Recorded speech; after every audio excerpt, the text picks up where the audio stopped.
on défie tout, peu importe les hasards.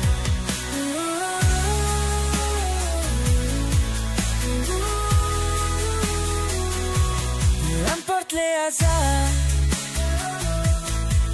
Messieurs et dames, bonjour et bienvenue dans notre et votre émission à la Une Nutrition, incontournable uniquement à la radio Kakou FM, émettant depuis la ville touristique de Goma à la 97.2 MHz. Sachez que nous sommes tellement contents et heureux de vous avoir nombreux à nous suivre depuis différents coins du monde, comme téléspectateurs et comme auditeurs. Mesdames et messieurs, à la présentation de cette émission, je suis Ketia Rugamika et de l'autre côté de la technique se trouve Oredi Moussanda qui assure la mise en onde et la réalisation par Libou Manga Black.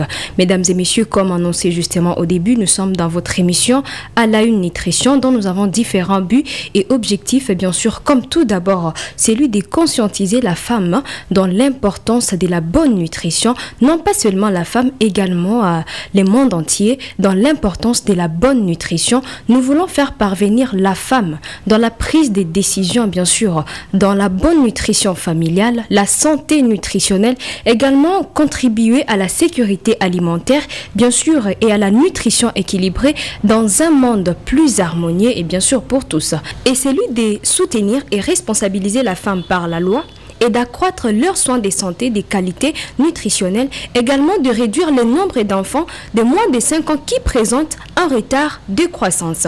Également, mesdames et messieurs, comme j'étais en train de le dire et signaler au début, nous sommes dans un studio déplacé. Et dans notre studio déplacé, mesdames et messieurs, à AFEDEM, nous aurons l'honneur d'accueillir monsieur Joseph Mboka, le chef des projets de nutrition de cette organisation non gouvernementale siégeant dans la ville touristique de Goma.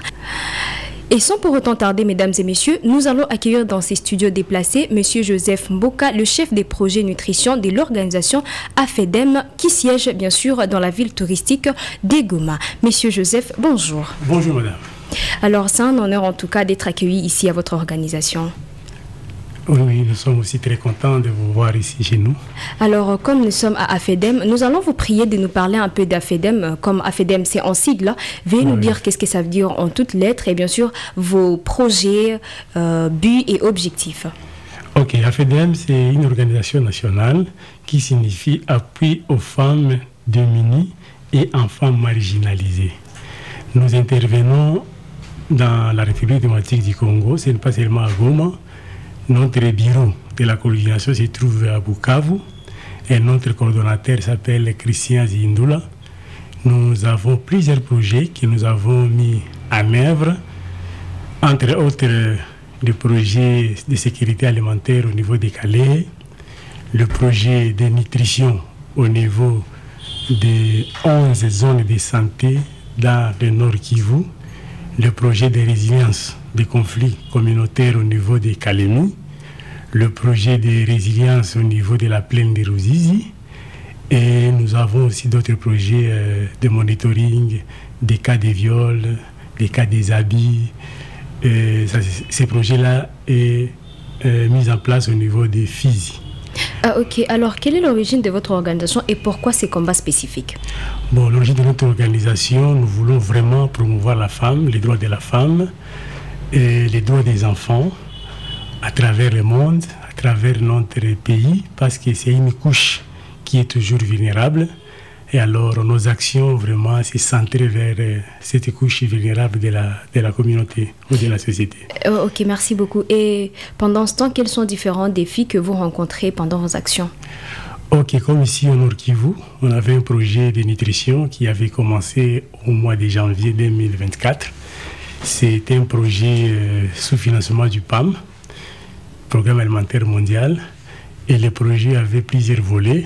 On avait le volet de la prise en charge nutritionnelle des enfants de 6 à 59 mois. On avait aussi le volet de la prévention de la malnutrition des enfants de 6 mois jusqu'à 23 mois.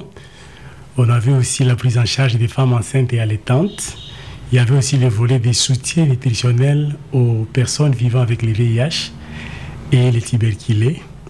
Et on avait aussi le volet ANGE, c'est-à-dire l'alimentation des nourrissons et des jeunes enfants au niveau de la communauté.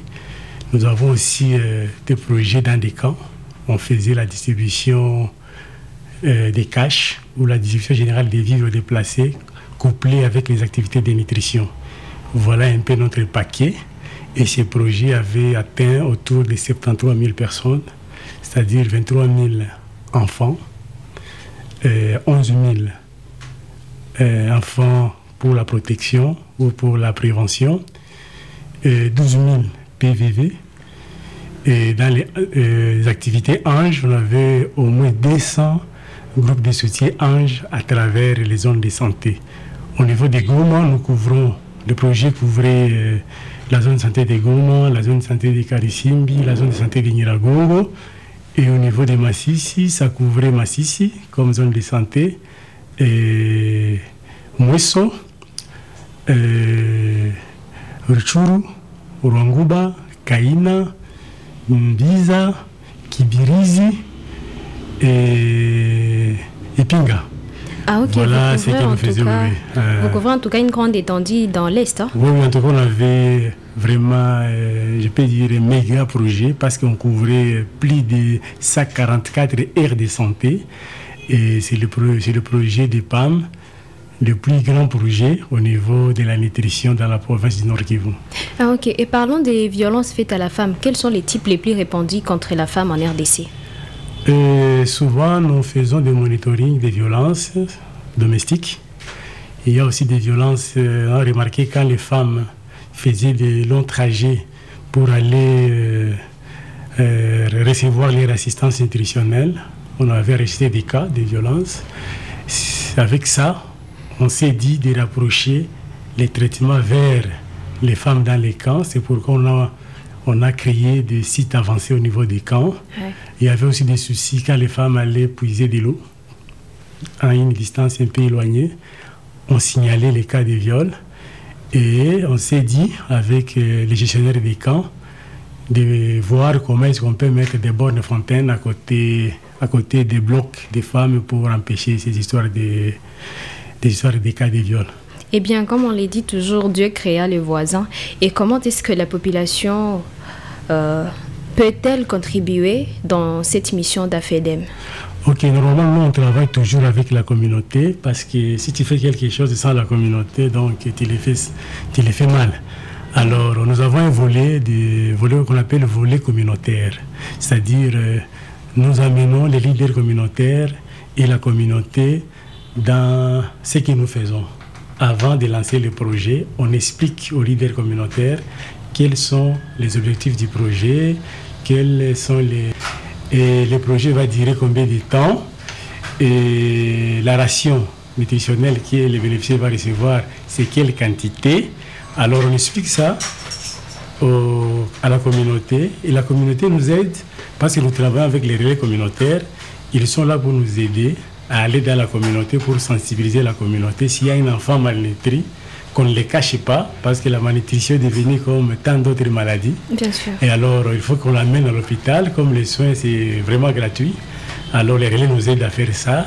Et nous faisons aussi nous avons des crières, les gens qui crient au niveau du camp, au niveau de la communauté, pour expliquer ce que nous faisons, même au niveau des églises. Alors, chaque mois, nous avons des rapports réalisés par les RECO, réalisés par les infirmiers titulaires du centre de santé. Et avec le groupe de soutien ANGE, c'est vraiment communautaire, parce que ce sont des femmes à l'âge de procréation, avec les hommes, avec des grands-mères, qui échangent leur expérience par rapport à l'alimentation de l'enfant, par rapport à la bonne nutrition. Et ça se passe au niveau de la communauté. Et comment est-ce que vous garantissez la sécurité alimentaire chez les vulnérables?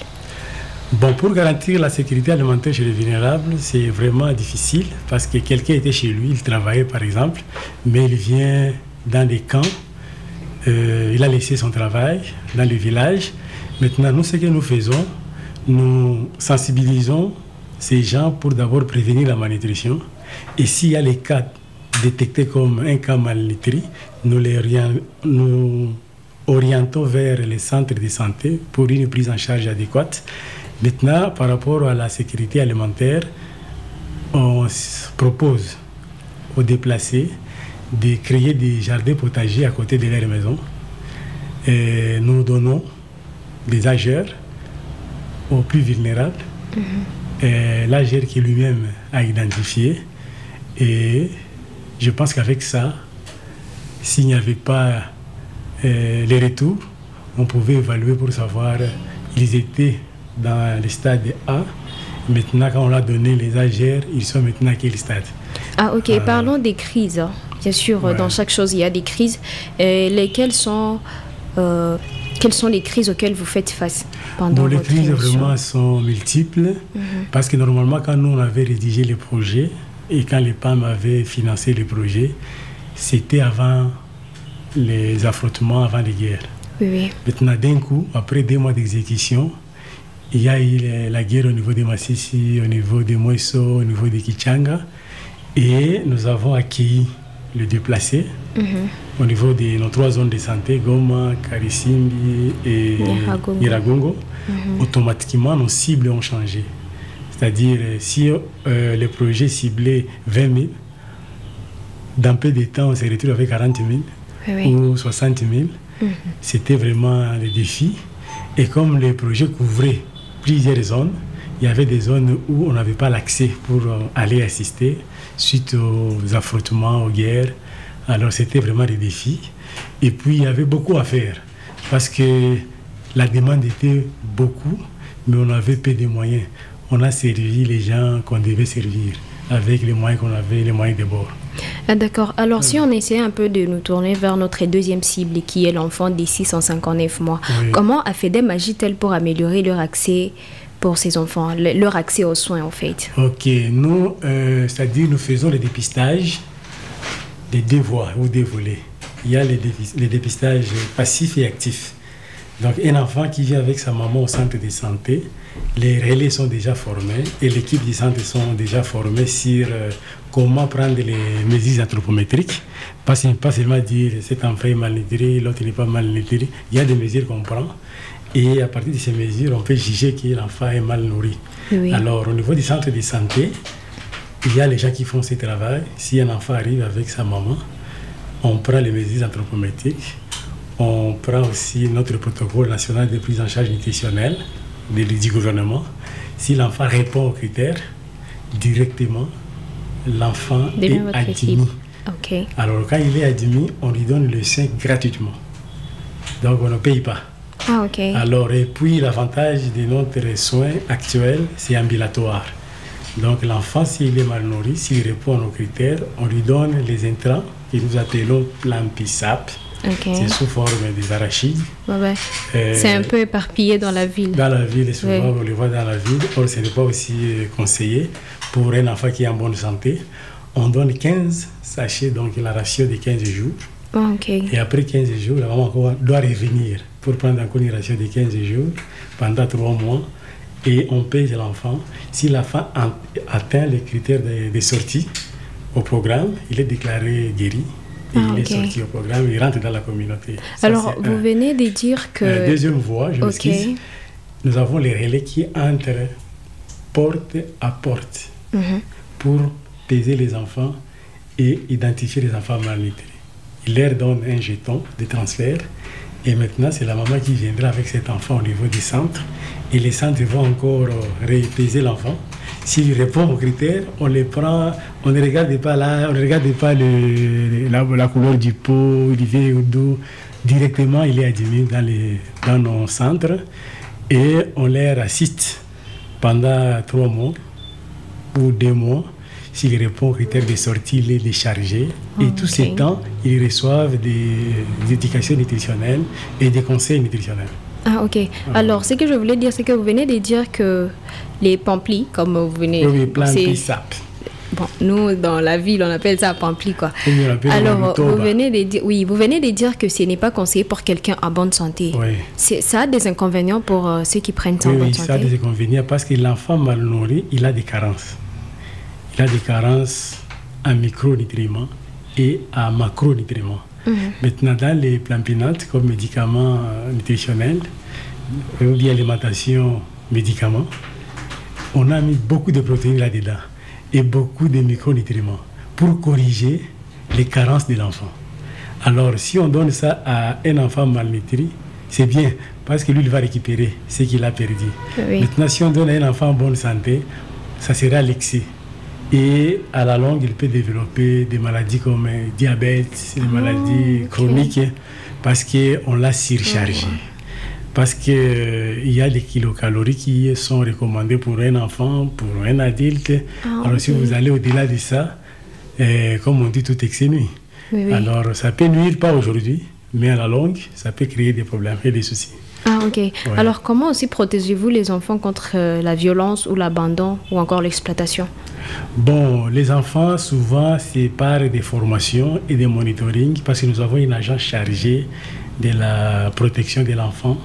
Alors, ils passent dans des centres pour expliquer les droits de l'enfant, pour expliquer les habits qu'on peut faire auprès des enfants. Et alors, ils découragent ça avec les sensibilisations et les éducations. Et quand on fait la distribution, c'est lui qui commence d'abord avec cette sensibilisation avant que la distribution s'est faite. Ah, ok. Et parlons de ça. Parce qu'il y a ces enfants qu'on voit dans des routes en train de mendier. Leurs parents restent à la maison. Mais les enfants sont envoyés en route pour mendier, histoire de rapporter quoi manger à la maison. Parce que c'est devenu peut-être le travail de l'enfant de rapporter quoi manger à la maison. En tout cas, cette pratique, il faut vraiment la décourager. Mais nous, comme nous sommes dans des centres de santé, nous nous occupons des enfants malades. Ah, ok. Oui. Il y a d'autres ONG qui s'occupent des enfants avec la rue, mais nous nous occupons des enfants qui sont malades. Comment les prendre en charge et comment les faire soigner et comment ne pas les perdre. Parce que la malnutrition aussi tue comme tant d'autres maladies. C'est parmi les maladies qui tuent beaucoup d'enfants en Afrique. Ah, ok. Ah, oui. Alors, qu'est-ce que vous proposez aux familles ou à la communauté dans la protection de ces enfants, parlant de la nutrition? Oui, beaucoup de gens sont des ignorants.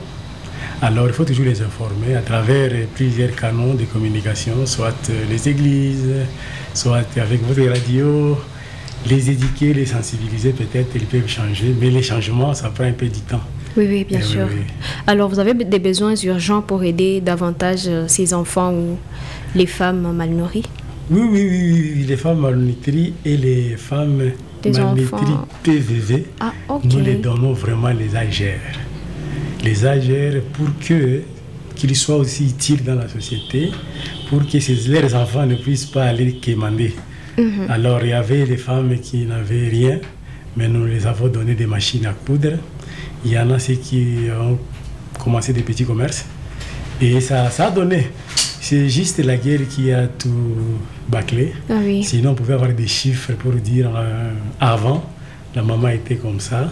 Mais après notre assistance, voici comment est-ce qu'elle gère maintenant sa vie. Okay. Mais avec la guerre, on n'a pas pu faire cette évaluation. C'était prévu juste pendant la guerre. Parce qu'on devait faire l'évaluation au mois de janvier vers le 25. Oui. Or, vers le 25, déjà, il y avait des coups de barre dans la ville de Goma. Oui. Mais pendant les temps qu'on les suivait, il y avait vraiment une bonne évolution. Parce qu'il y avait une maman qu'on avait donné 2 machines. Elle était dit non, maintenant j'ai 3. Il y avait des mamans qu'on donnait $300. Bon, une activité de 300. Mais elle te disait non, maintenant j'ai 600.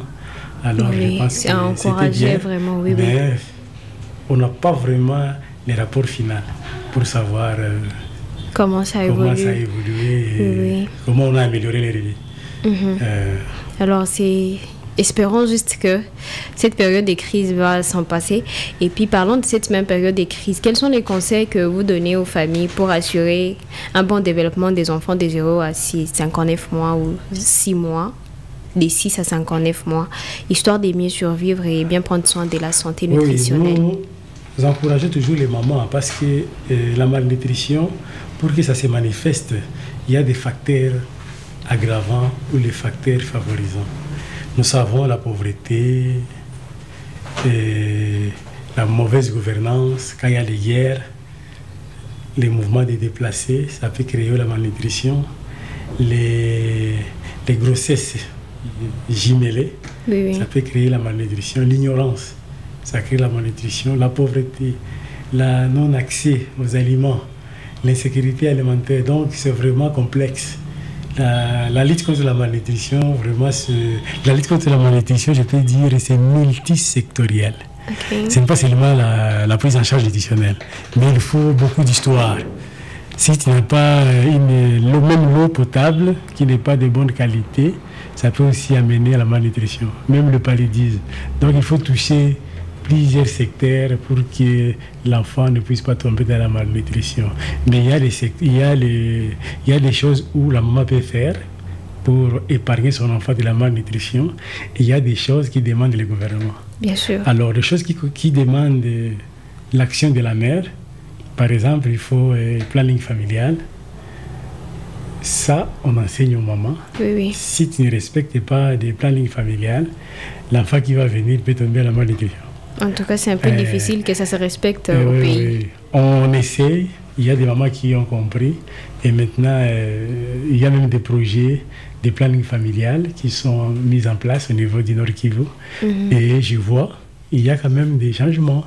Parce que le Nord Kivu, au niveau du pays, c'est la première province qui a un taux élevé de la malnutrition aiguë chronique.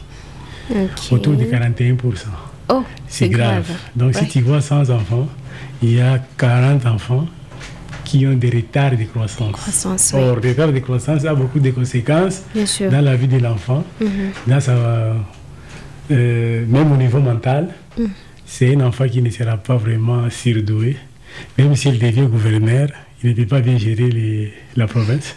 Oui. Donc, si nous avons des enfants malnutris chroniques, c'est déjà un danger pour l'avenir du pays. Bien sûr. Alors, bien avant de finir cette étape, pouvez-vous nous dire comment est-ce que nos auditeurs ou téléspectateurs peuvent contribuer à votre émission, histoire de voir si nous pouvons s'y rapporter un plus? Ok, les gens qui nous écoutent, ils doivent savoir que la malnutrition, c'est un problème de santé publique au niveau de la RDC et ça tue en silence. Nous enregistrons beaucoup de cas de décès de la malnutrition dans la province. C'est pourquoi tout le monde doit se mobiliser pour sensibiliser soit son voisin. S'il trouve que son voisin ne maîtrise pas des notions de base de l'alimentation équilibrée, il peut toujours l'apprendre. Et s'il y a un enfant malnutri dans la maison, il ne faut pas le cacher. Il faut l'amener au centre de santé pour des soins adéquats. Oui, oui. C'est ce que je peux juste conseiller à la population de Goma. Merci beaucoup en tout cas. Laissez-moi rappeler, Monsieur Joseph Mboka, que vous êtes le chef des projets de nutrition ici à AFEDEM. Et en tout cas, c'est un plaisir pour nous d'être accueillis ici. Et j'espère que le message sera vraiment éparpillé. Ça va aider beaucoup de monde dans la ville de Goma, au Nord Kivu, en RDC. Pourquoi pas partout dans le monde. En tout cas, c'est un plaisir. En tout cas, je vous remercie, madame. Et c'était aussi du plaisir pour moi de vous voir ici chez nous. Merci beaucoup. Ok, merci beaucoup. Merci. Et c'est la fin de cette émission, mesdames et messieurs, à la Une Nutrition, dont à la présentation, j'étais Ketia Rogamika. Et de l'autre côté de la technique se trouve Aurédi Moussanda qui assure la mise en onde et Liboumaga Black assure la réalisation. Mesdames et messieurs, comme annoncé justement au début, nous étions dans un studio déplacé à AFEDEM et notre intervenant du jour était Monsieur Joseph Mboka, les chargés des projets de nutrition de cette organisation non gouvernementale. Mesdames et messieurs, la radio Kakou FM vous offre plusieurs services, alors n'hésitez pas de nous contacter à ces numéros affichés d'en bas de votre écran pour vous servir. Abonnez-vous au maximum à cette chaîne YouTube et nous serons en tout cas honorés par votre présence. Et comme vous êtes déjà nombreux à nous suivre, comme téléspectateurs et auditeurs, ça nous fait tellement plaisir. À bientôt.